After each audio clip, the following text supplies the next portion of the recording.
kind of important to work out, again, the continuity over here. Last week's Parshat dealt with the Meraglim, right, dealt with the spies. And then this week's Parshat, all of a sudden we have something very, very strange that takes place at the beginning. We need to understand what's going on. We'll see the connection between the two very soon. Vayikach Korach ben Yitzhak ben Kahas ben Levi, v'Dosan v'Aviram ben Eliyav, v'Oim ben Peles ben Reuven. So we've got that there's a little rebellion, not a little one actually, a big rebellion, which is fermenting against Moshe Rabbeinu. And the instigator, the main instigator, is somebody called Korach. Now, if you take a look, it's very interesting. Normally, inside of the Chumash, it's very rare that the Chumash goes back further than one generation. Normally, it'll tell you it's Korach ben Yitzhar. You don't need to know more than that, right? You know, David ben Yishai, Moshe ben Amram. You don't need to know more than that. And yet over here, we're going back 3 generations. Vayikach Korach ben Yitzhak ben Kehat ben Levi. He's from Shevet Levi. He's from Shevet Levi. He's a cousin of Moshe Rabbeinu. So the real question over here is, if anybody was actually thinking, you would say like this: Vayikach Korach ben Yitzhak ben Kehat ben Levi. Why doesn't it say ben Yaakov? Go back to the beginning. Right? The 12 tribes begin with Jacob. If you're already doing something which is out of the ordinary, if you're already doing something which is not, the norm is just to go back 1 generation, right? So Moshe ben Amram, that's all. If you're already going to go back further, so go back to the beginning. Why are you stopping 1 generation before the end? Rashi is also concerned about that. Ben Yitzhak, Ben Kahas, Ben Levi, about a third down the first paragraph of Rashi. V'loi hizkir ben Yaakov. Why doesn't it say Jacob as well? Right? Put it in. 820, yeah. Because he's not a Shevet. It's not a union of being a Shevet. Here, look what Rashi says. Shebikesh rachamim al atzmoi shelo yizkar shmoi min ela machloikes. That Yaakov put in a special request that his name shouldn't be connected to this argument that's going to take this fight which is going to take place over here.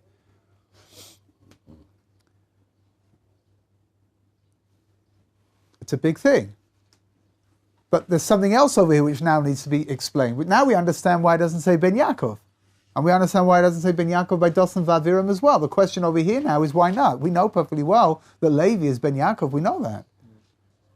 What exactly is happening over here? What exactly is being achieved by not mentioning the fact that Levi came from Yaakov?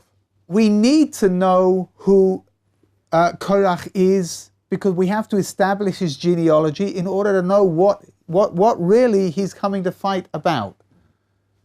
Without knowing that he comes from Shevet Levi, we're in a little bit of trouble over here, because then we don't really understand it. It's almost as this machlokas, this fight, just appears in a vacuum somewhere without any background information. The problem is, though, so fine, we know he comes from Levi, and that's going to help us understand why he's now rebelling against Moshe.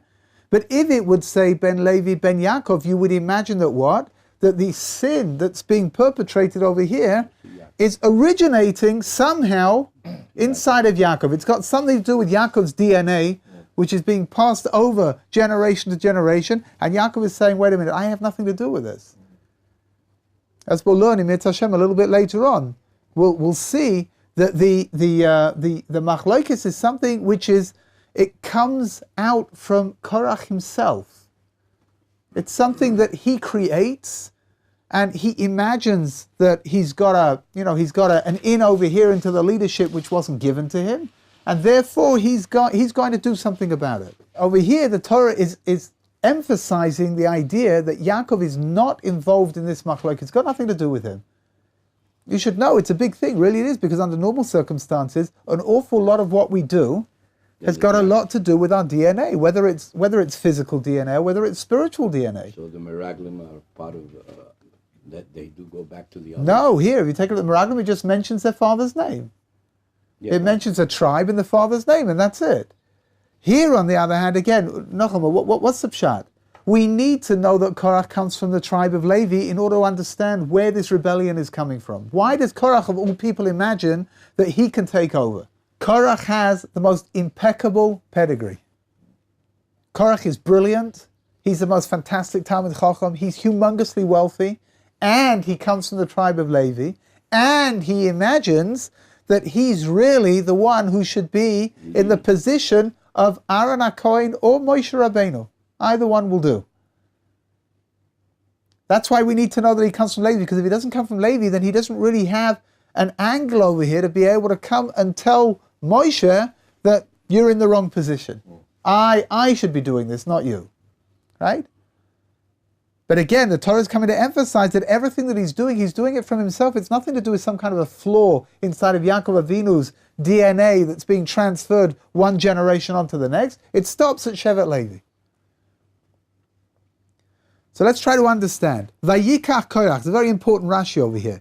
Lakach etz atzmoi letzad echod liois nechlak mitoich ha'eda la'oil ala kahuna. Vayikach Korach ben Yitzhak, that Korach took himself. So Rashi says when he took himself where? So he said took himself off to one side. Rabbi Scroll over here on the side has translated Vayikach as separated, which is the inference of what the Torah is trying to teach. That's not what the word means in its simple translation. In its simple translation, Vayikach Korach means that he took. So that's what Rashi is explaining. What do you mean he took? He took himself off to the side. He wants the kahuna. He's not happy with what's going on over here. Which means that even though everything is being covered with a veneer of, I'm only doing this for the good of the Jewish people, you scratch the surface, not even very deep, and you'll see that all of this is being done, why? Personal gratification. For sure. But right now, it's not personal gratification, it's personal, it's a vendetta. He's upset that Aaron was given, Aaron became the Kohen Gadol. And the emphasis is like this, you should know, that according to the simple understanding, Korach is correct. Because Korach's pedigree is just as impeccable as Aaron HaKohen's pedigree. Korach is more brilliant than Aaron is. He's richer than Aaron is. He's got a greater standing inside of the Jewish people than Aaron had before he became the Kohen Gadol. And in fact, you might even say, which is what Korach did, that there's a little bit of nepotism going on over here. Well, how come Aaron got the job? Well, if you look at it just from the outside, maybe you'll say because he's Moshe's brother, no?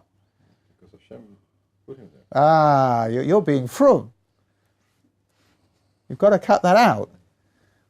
Right? But what's the pshat? If you're looking for if you want something, right? You're looking like Korach. You're looking at the Kohen Gadol ship, and you want it. So all of a sudden, you're going to start building up in your mind. You're going to start building up all kinds of fantasies about why Aaron was given the Kohen Gadol and you weren't. And the most obvious fantasy of all is what? It's Moshe's brother. What do you expect? And Moshe gave the kahuna to his nephews. And Moshe's busy taking care of his family. And what about the rest of us? What does Korach think about the Rabbi Shalom? You know what the problem is? The minute you start walking into the realms of kavod, right? The minute you start walking to the realms of I want or I deserve, all of a sudden HaKadosh Baruch Hu disappears. Which means, I tell you, it's an interesting thing. It really is. If Korach really did what he did, L'Shem Shamayim, he really did it because he felt that this was the right thing. It's entirely conceivable that everything would have turned out differently. The kahuna wouldn't have been taken away from Aaron. Aaron was given the Kohen Gadolship by God, not by Moshe. But nevertheless, if he did it L'Shem Shamayim, it wouldn't have ended in the way that it did. But he didn't. He did it because he thought that it was better that he be given the kahuna gadola. He should become the Kohen Gadol. Here, so listen to this. Most incredible idea. If you remember a couple of parshas back, the Leviim were inaugurated. What did you call it? They became ordained. Right? How were they ordained? Anybody remember what happened to them? They were put off to the side, they were shaved completely, and then Aaron waved them, physically picked them up and waved them in the air. There was a tnufa, right? So listen to this. Unbelievable thing. Korach comes home after that ceremony where all the Leviim, what's happening to the Leviim? They're being turned into the spiritual dimension of the Jewish nation, right? If you remember, they were taking the place of the firstborns. The firstborns were supposed to be the spiritual mentors. They blew it with the sin of the golden calf. Shevet Levi were given the position instead, right? you could imagine that this must have been a very, very special day, no? You're a Levi, and you're now being inaugurated into this elevated status of being a spiritual mentor. You would imagine that this must have been you're being given a position of tremendous responsibility. It's a very beautiful day, no? Korach comes home after having fulfilled that ceremony, and his wife takes one look at him. He's just been shaved from head to foot, right? His wife takes one look at him and says, "Choh, you look ridiculous." And he says, no, he says, "We've just been inaugurated, and this is what was done to all of the Levim." And his wife says to him, "Really? You know why Moshe did that? To make you look ridiculous." So he says, no, hold on, but the whole of Shevet Levi. And she said, no. He did everybody just to make you look ridiculous. It's always a great woman. There's always something, right? Behind, you know what they say, behind every successful man there's a stunned mother-in-law. But that's the but you hear what's going on? I'm telling you like this, however ridiculous this sounds, if you want something to be true, you will believe it regardless of how ridiculous it is. Korach wants to hear what his wife is telling him. Yeah?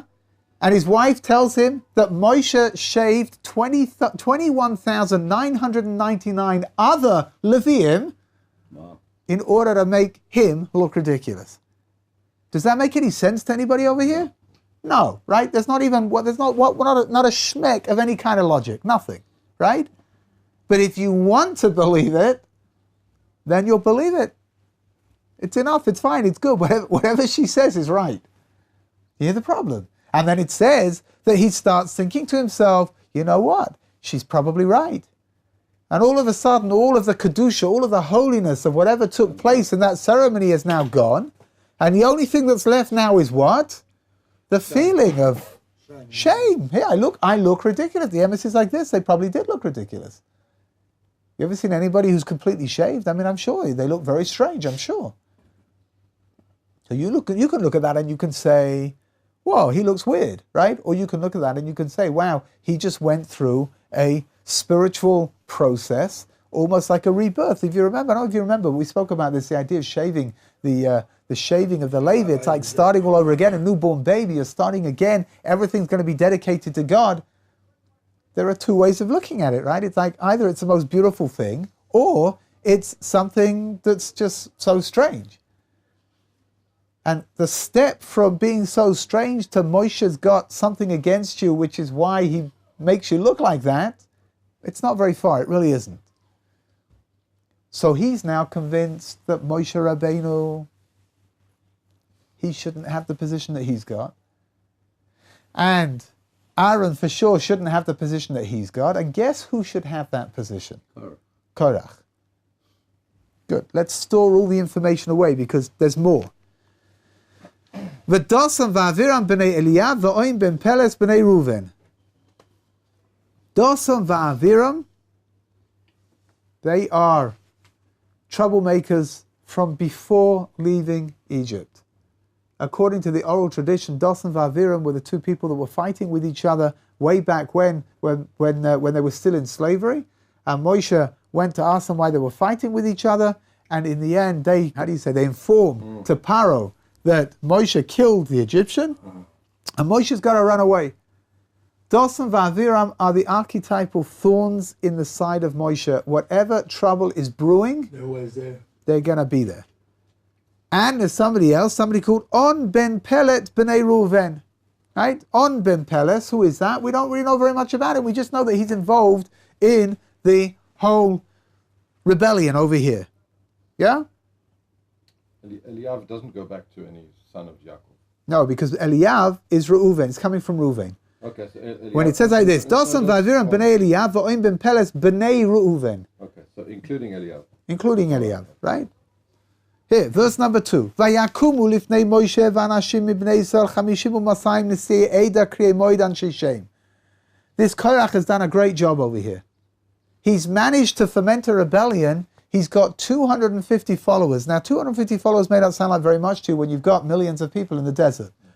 But the 250 Anshe Shem. These are very, very influential people that have joined together with him, which means it's not just 250 people. An uprising. You've got 250 people with all their followers. All of you? Right? No, where were they coming from? They were mostly coming from Shevet Reuven. Okay. Korach, No, he's don't very about the smart. people No, listen, like he's that. very smart, Korach. He's somehow or other, Korach has got to sell. You understand, what's the problem over here? You can't create a rebellion out of nowhere. You hear the problem? The problem is that Korach can't get up and say, listen, guys, believe me, Moshe made a mistake. Aaron shouldn't be the Kohen Gadol. I should. He's been cooking this up, obviously. Oh, so what's going on? He's got to find an angle that will appeal to everybody else around him. You see, what's the problem, right? He's going to get up and say, guys, Aaron a Kohen, he shouldn't be the Kohen Gadol. I should be. Vote for me, right? Why should anybody vote for him? There's no reason to assume that he'll be a better Kohen Gadol. There's no reason to assume that Moshe Rabbeinu wasn't correct when he said that God told him that Aaron should be the Kohen Gadol, right? So he's got to find something. He's got to find a cause that's going to draw people around him. What is the cause? The cause is, why do we need leadership at all? The real leadership belongs to who? This is what he's selling to Shevet Reuven. The real leadership belongs to who? The eldest son. Isn't it interesting that the firstborn sonship was moved from the firstborns to which Shevet? Levi. Who happens to be the head of Shevet Levi?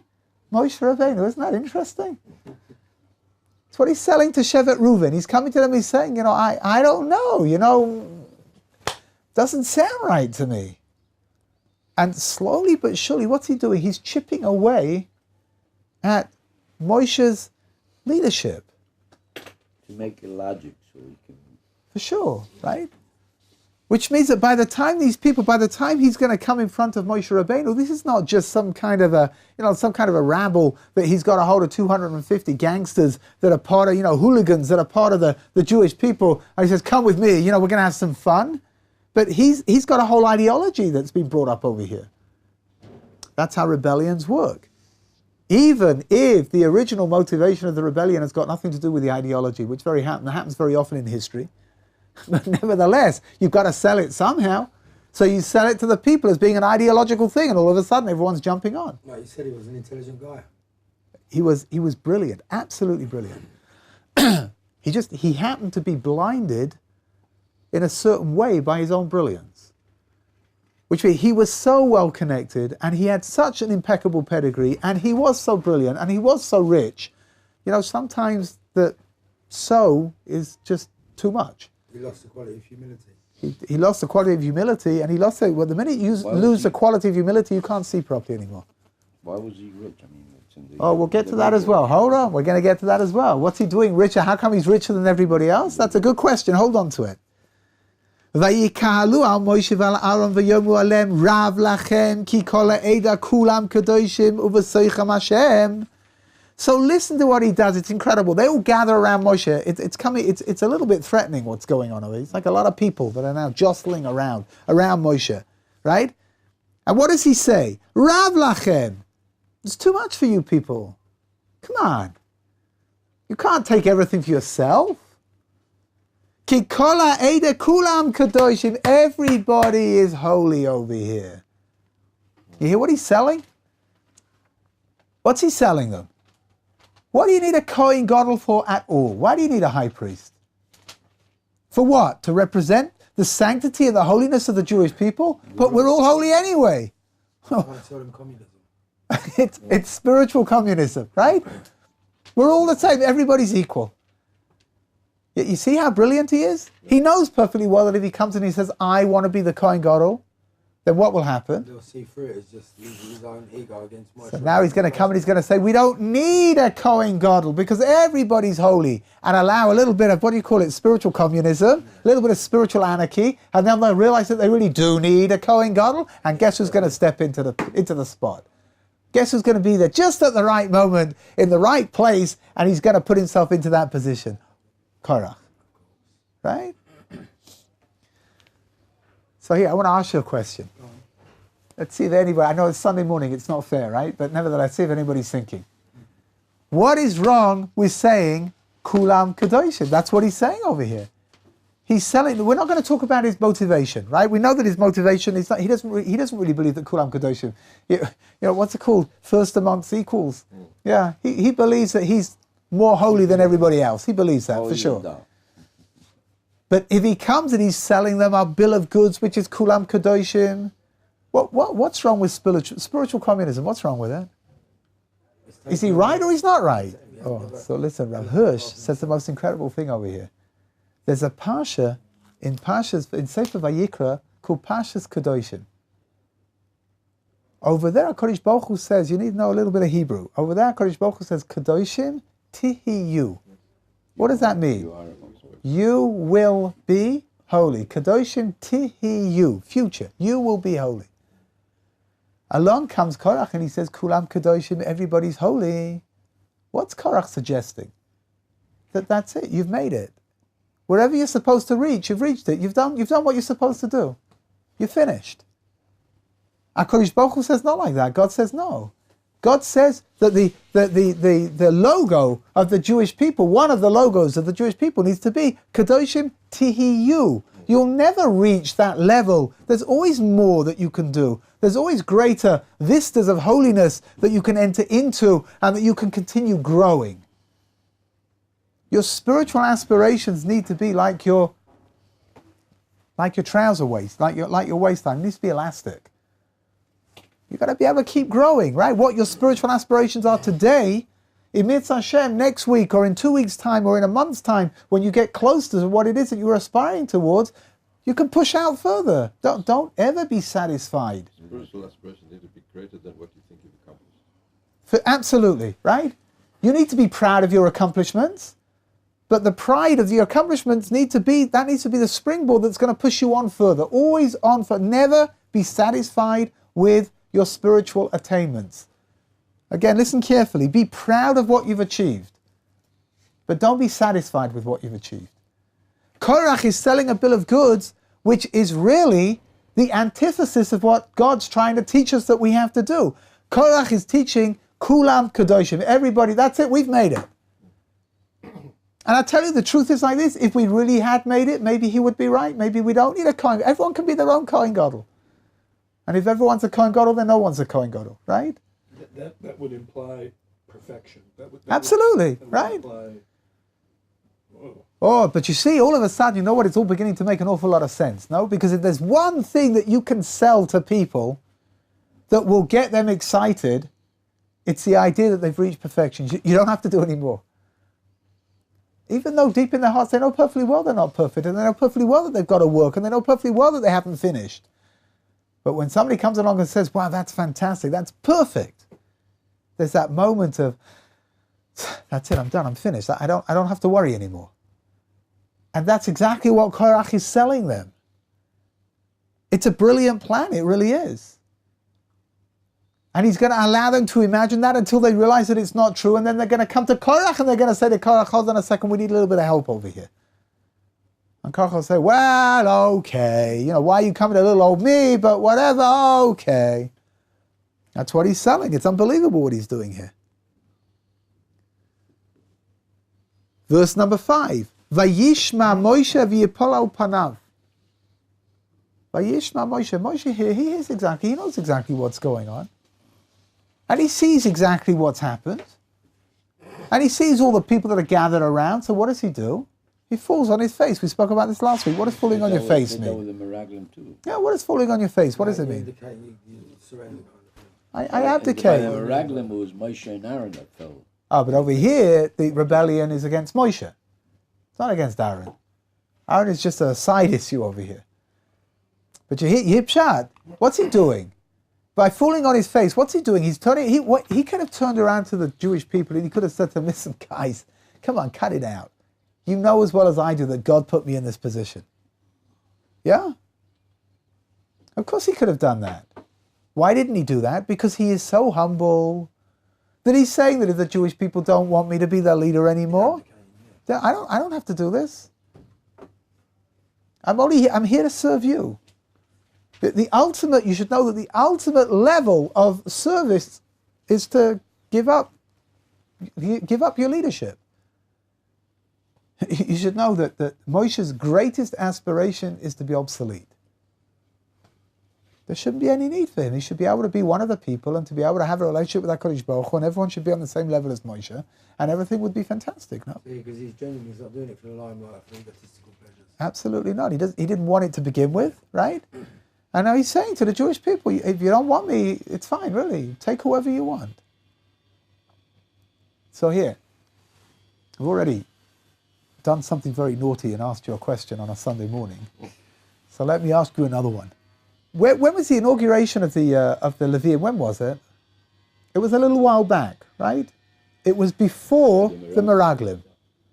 It was after the golden calf, but before the Meraglim. Yeah, in between the two, right? So how come Korach is coming now? If the whole thing was being fermented because he came home and his wife said he looked ridiculous, so that was already a while ago. So why is he waited until now before he comes in front of Moshe to make this rebellion? Because he bided his time till there was a low point amongst which means like this, right? That he's got to wait. He thinks that the Jewish people are going to go into the land of Israel almost immediately. That was the plan. And if you remember a little while back, Eldad and Medad had a little prophecy that Moshe was going to die and that Yoshua was going to take them into the land of Israel, right? The one thing that Korach knows very well is that Moshe is completely non-malleable. There's nothing you can do with Moshe, but Yoshua is a different kettle of fish altogether. He knows that he can get Yoshua to do what Korach wants him to do. So he's waiting. He's happy. He'll wait. He doesn't want to do anything now. He's going to wait until when? Until they go into the land of Israel. At that point, he'll make his move. Yoshua will be weak. It will be immediately after the death of Moshe Rabbeinu. Yoshua won't have established his leadership yet, and Korach will step into the breach. He'll show how he's strong, how he's leadership material, and everybody's going to be real excited about Korach, and everything's going to work out just fine. What's the problem? The problem is that Meraglim came back from Israel, and they said that the land of Israel is a difficult place to be in, and God has now decreed 40 years of wandering around in the desert. Korach doesn't want to wait. So if we were going in next week or next month or next year, so I would bide my time. He says, but I'm not waiting 40 years to do this. By then, he's pretty old already, right? He's older than Moshe. I don't know how old he is exactly right now, but he's older than Moshe, which means he's at least in his 80s. Oh, no, I'm sorry. He's at least, this is the beginning, right? He's in his 40s, whatever. But I don't think it's true. I seem to have a recollection that in the Medrash it says that Korach was already an old man by now. He's hungry for leadership. Yeah. He's hungry for power, right? Leadership is really just like a route for power. Which means if he really thought the leadership was the important thing of it, so maybe he would be able to look and say, well, Moshe's doing a fine job, right? What he really wants is the power. Now, why is this an opportune moment? Because the Jewish people are already very, very disappointed with Moshe. They don't know half of what's going on, right? If you remember last week's Parshat, Moshe Rabbeinu pleads for the Jewish people's life. HaKadosh Baruch Hu wants to destroy the Jewish people entirely, right? And Moshe steps up and he says, no, don't do it. And HaKadosh Baruch Hu says, okay, whatever you say. The Jewish people weren't privy to that. They didn't know that. Hold on a second. Which means like this. The Jewish people now are looking at Moshe and they're not very happy with what's going on, right? They've just been decreed 40 years in the desert. The generation's going to die out entirely. They're very, very unsettled, and they're very, very unhappy. You hear the problem? Unhappy they're going to die or what? They're unhappy about the leadership. Moshe should have been more proactive. Moshe should have told them not to say, once things have gone wrong, right? We always turn around to the people in charge and say, why did you do that? Even though the people in charge didn't have any other alternative, right? The people came to Moshe and they said, we want to send spies into the land of Israel, and Moshe feels there's no other alternative but to do that. And when it all goes wrong, what do? They come back and they say, why did you do that? They tell Moshe, why did you send spies into the land of Israel? It wasn't a good idea. So Moshe didn't tell the people that HaKadosh Baruch Hu wanted to wipe them all out? No. Yeah, Patrick. I was just going to say, for all his wisdom and resourcefulness and ability to manipulate and all this Korach, why it would almost seem like poor judgment if everyone knew at that point Moshe was doomed and that they were going to be spending time out there for a while longer, Yeah. why would he pick that moment?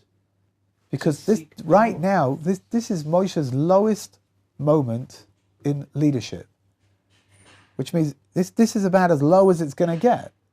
And if Korach has any chance whatsoever of being able to do what he wants to do, it's going to be now. Moshe's at his weakest. He's taken a battering over and over again. He's taken a battering from the Jewish people. He's having a lot of trouble, right, keeping the Jewish people, on track and retaining their relationship with God. It's not easy, right? And now the Jewish people they've just been given this horrible decree that's going to wipe them out in the desert, right? And at this point, As Levium, they're not at risk. They're not the 20 to 60 part, right? right. So he can pretty much do anything he wants. So what's Pshat? Pshat is like this. He does not want to wait, though. You hear the problem. The problem is like this. You're being logical. When a person is in the pursuit of something which is not correct, they are very rarely logical. They'll do ridiculous things, completely ridiculous things, because they imagine that's what's going to bring them closer to where they need to get to. So you're saying like this, Moshe Rabbeinu is part of Shevet Levi, which means that even if he manages, Moshe Rabbeinu is going to stay alive until they go into the land of Israel anyway, so Korach's going to stay alive. What, they're going to be fighting against each other for the next 40 years? It doesn't make any sense. Wait, be patient, right? Yeah. You ever tried telling somebody, who wants something really bad right now to be patient? You ever tried? It doesn't work. It doesn't help. Right? I think it's brilliant. One last thing is that it's brilliant. Moshe did humble himself at this moment instead of, appearing to challenge or in any way question what he did. Yeah. But you should know something interestingly enough over here, that Moshe Rabbeinu is not doing it. It's not some kind of a tactic over here. He's doing it because he means it. Moshe Rabbeinu would be very happy not to have the position that he's got. It was given to him because he didn't want it. That's why it was given to him. So let's have a look and see what happens. So Moshe speaks to everyone. He says like this: Boike, in the morning, V'yoda Hashem es asher loi v'es hakodesh v'yikriv elav. HaKadosh Baruch Hu is going to define who's holy, who's not holy. V'es asher yivcha boi yakriv elav. Whoever is chosen, he's the one who's going to be the Kohen Gadol. So before we go any further, why tomorrow? Why not right now? Why doesn't Moshe say right now? Why doesn't he come and say, okay, God, show who's who? Let's see. Why leave it until tomorrow? Because what he's trying to do is he's trying to, when people are in the shvang, when they're in the spirit of rebellion, it's very difficult to speak to anybody and to get them to hear what you're saying. Maybe if we wait until the morning, things will have calmed down a little bit, and people will be a little less excited about what's going on. Yeah? So he says, we're going to do it in the morning. We had it, interesting enough, Aaron HaKohen did the same thing when? With the golden calf.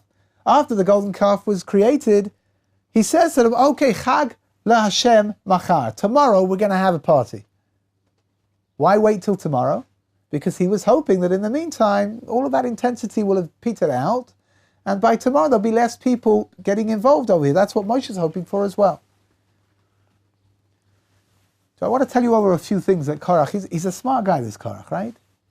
He comes in front of Moshe and he says like this, he wants to show the ridiculousness of Moshe. Now he's very, very smart, this Korach, which means that at no point does Korach cast any questions about the validity of the Torah. Korach is not coming to say the Torah is not true. What Korach is coming to say is that Moshe's interpretations, his personal interpretations, are not correct. They're not accurate. You see, he's very smart, right? If he would have come and he would have said that the Torah is not true, he can't do that. Why not? Because everybody stood at Har Sinai. Everybody heard God give the Torah to the Jewish people. There's nothing to argue about over here. So he's going to be very, very clever over, very smart. He's going to say like this: the Torah is true, and the Torah that Moshe Rabbeinu gave us is true. The question over here is, how do we identify the Torah that Moshe Rabbeinu gave us from God? and the Torah that Moshe has been giving us from himself as well. How do we know which is which? So he comes to Moshe in front of everybody, and he says like this: Talis shekuloi tcheles. Here, we spoke about it last week, and I see you went and you bought yourself tzitzis with the blue thread. Right, the end of last week's Parsha. Talis shekuloi tcheles. This whole thing is made out of. You've got not just the tzitzis themselves, but the whole vest. Everything is made out of this color tcheles. Does the tzitzis need to be tcheles as well? No. You hear the question? He's saying to Moshe like this: what was the whole function of tcheles? Who remembers? Huh? Right? That's what we learned together, right? To remind you that if you're going to transgress, you're going to sin. So you look at it, you remember the sea, and you remember the sky, and you remember the sapphire, and you remember the throne, and you remember God. So says Korach to Moshe Rabbeinu, it's a great question, no? Okay, you've got a tzitzis with one thread that's blue. What about if the whole beged, the whole vest, is blue? So do the tzitzis have to have blue as well? Good question, right? And Korach has got an answer either way.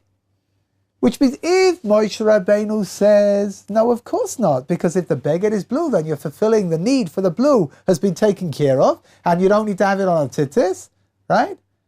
So Korach will turn around to Moshe and say, but HaKadosh Baruch Hu commanded us to put blue on the tzitzis as well. How on earth could you possibly come along and say that you don't need it?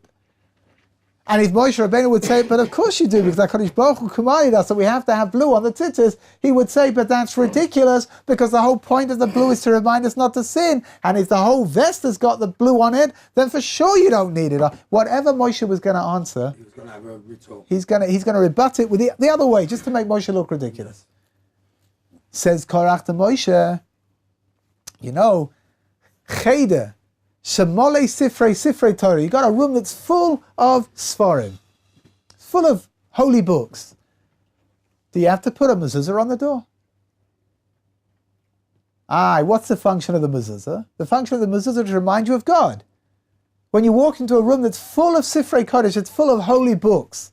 What do you need a mezuzah for? It's a question. You do or you don't. So the same thing's going to happen again. Korach is going to say like this: if Moshe says, no you don't, because all the books are like a mezuzah themselves, so Korach's going to say, but God commanded us to put a mezuzah up on the door. How can you say that you don't? And if Moshe says, but of course you do, because God commanded us, so you have to have a mezuzah on the door, he's going to say, that's ridiculous. All of these Sifrei Kodesh, they're all there in order to remind us of God. You don't need a mezuzah. Of course, Moshe is going to be unwavering. He's going to go with what God said so. You know what? The emphasis is like this. It really doesn't matter, right? As far as Korach is concerned, all he's trying to do is imply, he doesn't care what Moshe says. He's trying to implant in all the people around him the idea that whatever, you can't believe everything that Moshe says. He's not coming out and saying that Moshe's a liar and that Moshe, the Torah is not true. He's just coming out and saying, you know what, I don't know, maybe you need to stop and think. Moshe tells you these things. What's he really saying over here? Does it really make sense? You understand what he's doing? He's undermining Moshe's position. Up until now, Moshe Rabbeinu. He's teaching and giving over, and nobody has a moment's hesitation in accepting whatever Moshe says. They may not like it, but they know that it comes from God. What is Korach doing? Korach's coming along and saying, I don't know. So he's questioning Moshe's integrity regarding the oral Torah, yeah? The emphasis is like this. He's not really, he knows perfectly well that what he's saying is no good, but he's trying to implant in them, all the people around, just a seed of doubt. That's all, nothing more. A little, just he doesn't need more than that, right? A little seed of doubt. That's all you need, right? If you've ever had a relationship with somebody, it could be in a marriage, or it could be a business relationship, or it could even be a friendship, and somebody outside plants a tiny seed of doubt in the integrity of that person, and you'll watch that relationship unravel. You'll just watch it. It just begins to unwind, and all of a sudden, you could have had the most incredible relationship between you up until then, and to put it back into place again is something very, very complicated. Many, many very significant relationships have disintegrated simply because somebody said something that implanted in the other person's mind a little seed of doubt, even though it wasn't true. And it was proved afterwards not to be true. But once it's there, that sense of distrust, it's not there anymore. You need to trust somebody 100%, right? In certain situations, maybe 200%. And if that trust is lessened even a little bit, then it's going to eat away at the base of the relationship. And that's exactly what Korach is doing over here. Says the Stipler, Rabbi Yaakov Yisrael Kanievsky, the most incredible thing over here. He says, why did Korach choose those two things? Why tzitzis and a room full of Sifrei Kodesh? So he explains like this. From here you see the fundamental flaw in Korach's approach. Korach is a very, very wealthy man. We'll talk about it in a moment, right? Where did all that wealth come from? He's a very, very wealthy man. And that wealth has, it's warped the way that he looks at the world. Too much wealth is not a great thing, it really isn't. I mean, each one's got their own too much wealth, right? But in general terms, too much of physicality... Too much of anything is not good. It's not a good thing, right? I mean, it gives you a full sense of power, maybe. It gives you a full sense of everything. Everything. Korach is saying, there are two dimensions to the tzitzis, right? There's the beged, there's a vest that you wear, and there's the strings that come out of it. Well, what is the important part of the tzitzis? The strings, right? The beged is only there to do what? To hold on to the strings. Says the Stipler, the beged, the vest, it's like a piece of clothing. In the winter you've got a vested, pun intended, you've got a vested interest in wearing this vest because it's going to help you stay warm. The only part of the tzitzis which is completely altruistic is what? The tzitzis, the strings. When he comes along and he says that a beged, a piece of clothing that's made completely out of tcheles, do you need to have tcheles? Do you need to have that blue thread on your tzitzis as well? The question's not a question. Because the altruistic approach to keeping the mitzvahs is going to come from where? It's not going to come from the vest. It's going to come from the string. And the string has to have the blue because that's what's going to stop us from committing that sin. Otherwise, when I've got a blue vest and I'm about to sin and I look at it, I don't necessarily see the blue of the sea and the blue of the sky and the blue of the sapphire and the blue of the throne and the blue of God. All I see is what? A piece of clothing that I'm wearing, that's all. Because it's physical. So too, with a room that's full of Sifrei Torah, but the house, right? Why do we have a mezuzah on the doors? To remind us that we're not all powerful, right? To remind us that even though your house may keep you, it may keep you from the elements, it may protect you, but you've got to remember within that physical protection that you've got God there the whole time. A room full of Sifrei Kodesh, that doesn't take away from the need to have a mezuzah on the door, because when you go through that door is part of your feeling that I can manage by myself. Hashem is in the details. Oh, absolutely, right? So when I go through that door and the mezuzah is on the door, I realize that the protection's not coming from my home, the protection's not coming from the roof on top of my home, but rather the protection's coming from God, and He's allowing me to have that roof to keep me protected. When Korach says a room that's full of Sifrei Kodesh, does it have to have a mezuzah or not? He's missing the whole point. He's caught up in the physicality, he's caught up in the material dimension of what there is, and not in the spiritual dimension of what there is. Where did he get his wealth from? Why is he wealthier than everybody else? So it says like this. Before the Jewish people left Egypt, Yosef amassed the most enormous amount of money.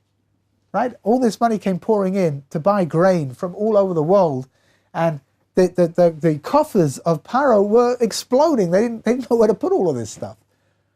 And Yosef split it up into thirds. 1/3 he gave to Paro.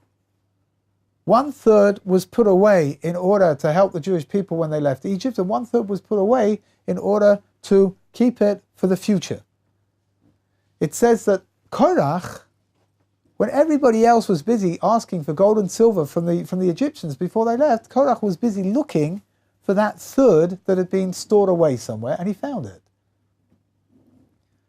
Which means that Korach is infinitely wealthier than everybody else in the Jewish people, because Korach has this huge fortune that he's taken out together with him. What did he get? just gonna What say was that? What was his fortune? One third of all of the money that Yosef managed to amass with the collection of the by selling the grain in So he Egypt. stole it, basically. Okay, however you want to describe it, but it's his, right? And it already shows you, right, that in his personality he's got a certain leaning towards the more material dimensions of the world, because when everyone else is busy doing other things, he's out there. What was Moshe Rabbeinu busy doing?